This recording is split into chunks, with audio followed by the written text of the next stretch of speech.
Bismillahirrahmanirrahim. Assalamualaikum warahmatullahi wabarakatuh. Alhamdulillahi rabbil alamin. Wal aqibatu lil muttaqin wa la udwana illa 'alal zalimin. Rabbi yassir wa la tu'assir. Ya Allah, permudahkanlah urusan kami dan janganlah engkau persusah. Alhamdulillah, sekarang kita sudah masuk hari yang ke-18 bulan suci Ramadan. Subhanallah. Tanpa terasa kita sudah memasuki kita sudah memasuki hari-hari yang mau masuk ke penghujung Ramadan. Subhanallah. Allahumma salli ala Sayyidina Muhammad. Allahumma salli ala Sayyidina Muhammad. Apa kabar para pemirsa yang dirahmati Allah dimanapun Anda sedang bahagia, tika dan saat ini? Begitu juga para tim redaksi suara kita, semangat dalam menyebarkan dakwah Islam. Mudah-mudahan usaha ibu-ibu sekalian diridhai oleh Allah Subhanahu wa taala. Kita lihat gambaran di belakang ini. Di backgroundnya ada senyum. Ini menunjukkan bahwa berlapanglah hati untuk memaafkan saudara-saudara kita. Jadi pada kesempatan yang penuh barokah ini, saya ingin mengajak kita semua ya untuk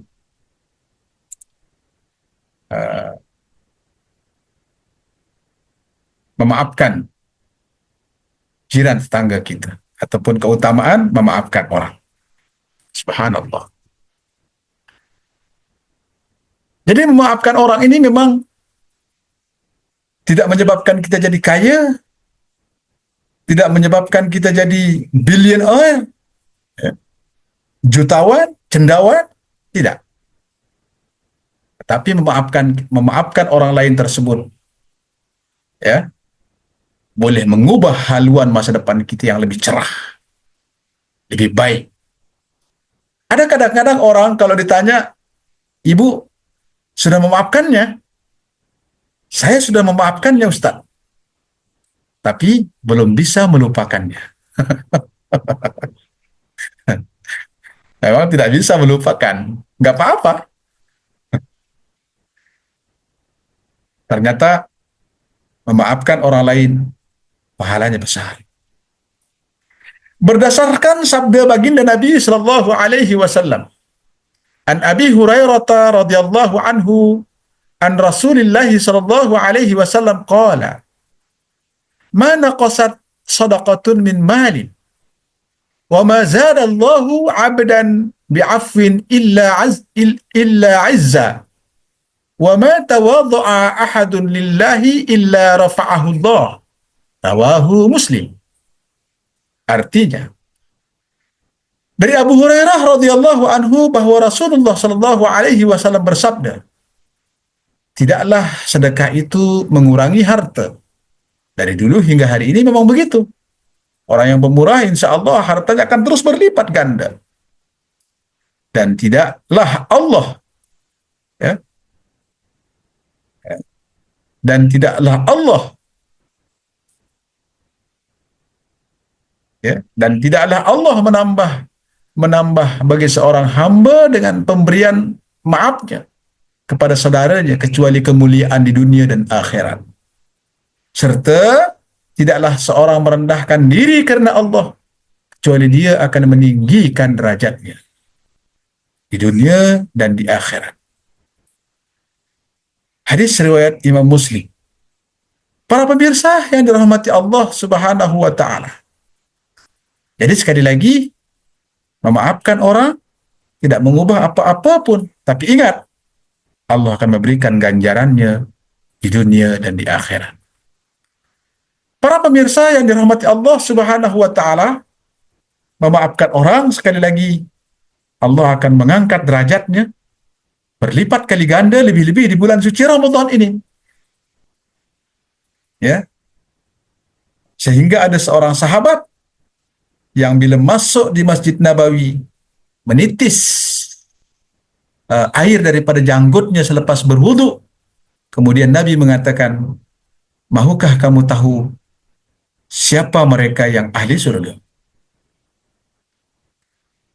Jadi kejadian tersebut berlaku 3 hari berturut-turut. Nabi Shallallahu Alaihi Wasallam mengatakan, inilah orangnya yang menjadi ahli surga. Inilah orangnya yang menjadi ahli surga. Inilah orangnya yang menjadi ahli surga. Jadi sahabat interested nak tahu kenapa dia boleh menjadi ahli surga.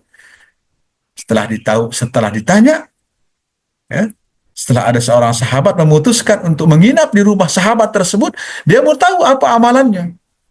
Hari pertama, kedua, ketiga, dia tidak temukan amalan yang eksklusif menurut dia. Solat itu biasa. Tapi ketika sahabat ini mau pulang, dia tidak menemukan sebarang keistimewaan pada sahabat ini. Akhirnya sahabat itu mengatakan, mungkin ini yang tidak ada pada dirimu. Sebelum aku tidur, aku selalu memaafkan orang lain. Subhanallah. Ternyata ganjarannya besar, yaitu jaminan surga daripada Allah Subhanahu wa taala dan Rasulullah sallallahu alaihi wasallam. Para pemirsa yang dirahmati Allah Subhanahu wa taala. Jadi hadis ini mengajar kita untuk mengamalkan sifat pemaaf. Bukan pembenci, ya, bukan pengherdik, tapi pemaaf. Jadi memaafkan orang menjamin kemaafan dari Allah. If we apologize other people, Allah must granted apologize us. Jadi kalau kita maafkan orang, Allah memaafkan kita. Jadi itulah timbal baliknya. Get advantage. Apa yang kita beri, itu yang kita dapat. Allah berfirman dalam surah An-Nur ayat yang ke-22, yang bermaksud dan hendaklah mereka memaafkan dan berlapang dada. Apakah kamu tidak ingin Allah mengampunimu? Nah, itu pertanyaan Allah. Justru itu, wajar mengingati kesilapan diri terhadap Allah sebelum mengingati kesilapan orang lain terhadap diri sendiri. So we must busy to ourselves. Don't busy to other people. Karena apa? Kalau kita busy dengan kesalahan orang lain, itu pun juga boleh menghapus pahala puasa kita. Karena baginda Nabi SAW pernah bersabda, sittatu asya tukhbitul a'mal, 6 perkara yang boleh merosak amal puasa kita, amal solat kita, sedekah infak kita, dan lain-lain lagi.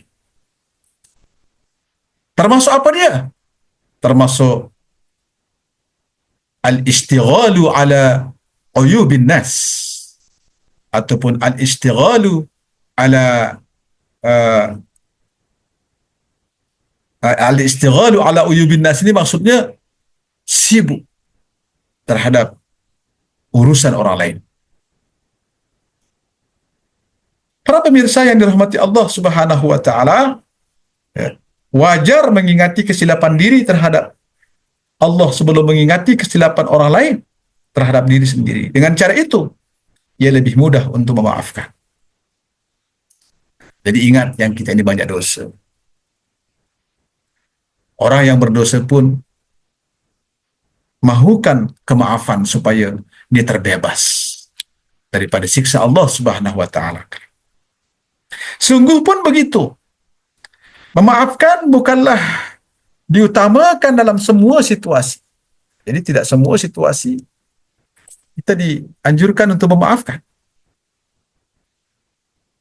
Ia baik jika membawa kebaikan dan memulihkan keadaan. Tetapi jika pelaku kesalahan itu bersikap degil dan sering menyakiti serta menganiayai orang lain contohnya, maka adalah lebih baik untuk tidak dimaafkan dengan mudah. Sebaliknya, kita perlu menuntut hak supaya kejahatannya tidak berterusan.